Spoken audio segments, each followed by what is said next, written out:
Okay, we already fixed the known good recirculation motor, and we already connect the connector. This is the faulty recirculation motor. Okay, let's check if it is working now. Let's turn on the ignition switch. Okay, and let's try to operate.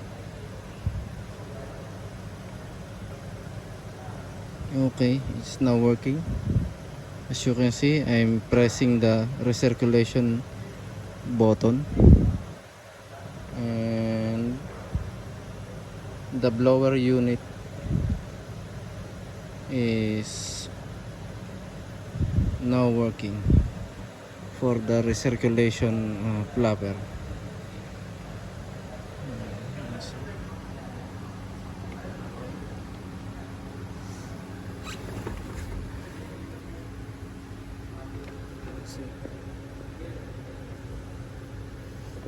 The recirculation motor is now working,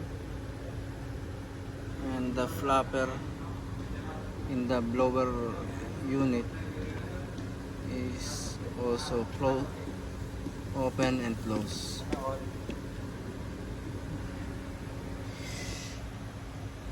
Okay.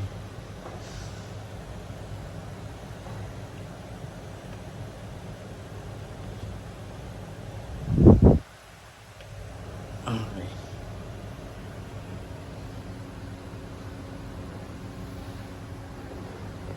Now I'm going to fix back this blower unit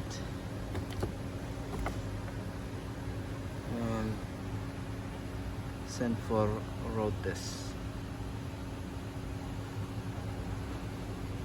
to confirm if the customer concern is gone.